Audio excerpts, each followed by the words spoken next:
Dia dah dapat laki-laki tak guna. Contohnya laki sangat. Mampu kau. Betul lah tu, laki lain. Apa benda lah. Salam. Kalau aku salam, ais lemon tea.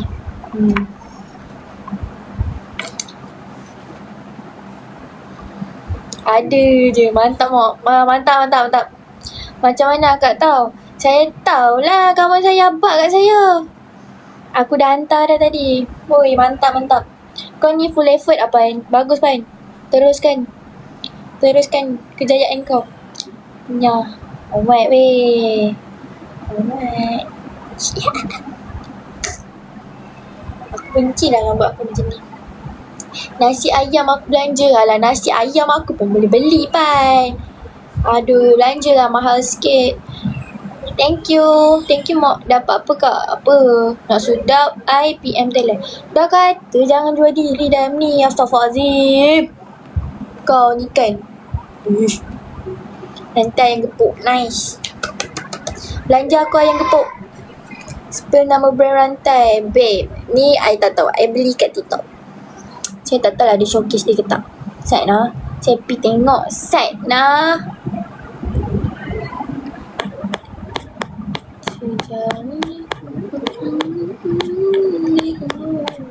Weh, tak ada weh kat showcase saya. Tak cukup dia belanja. Aduh, bye. Aduh. Aku punya kering mak. Aduh, kering pula. Kering. Lawa dah kau. Terima kasih puji. Ya, terima kasih. Assalamualaikum, salam. Saya sebenarnya tak cantik pun. Minat siap kau kak. Ya. Macam perli je. Payung dikit. Kau ni payung. Tampar lagi kau. Ya, sama-sama. Saya ada nak post satu gambar saya tu. 3 gambar saya. Lepas tu saya takut tak FYP, jadi saya tak post. Semua makhluk Allah cantik. Yes. Nak payung je. Benda kan Ada husband ke? Kau nampak ada cincin tak? Tak, sebenarnya saya banyak skandal. Tak adalah, goda je. Zaman bila ni banyak skandal ni. Tak perli. Tol minat ni. Weh, gila lah. Bumbung nak roboh bai. Alamak, skandal. Tak lah, saya gurau weh. Kita tak boleh macam tu ya. Saya gurau je.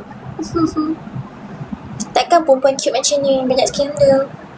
Saya setia pada yang satu. Kalau siap, apa kau cakap? Boleh makan malam ke? Boleh. Saya boleh makan setiap masa.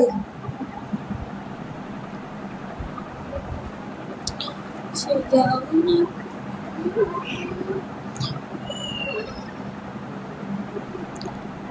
Stay strong. Alah, tak payah borak dalam live aku.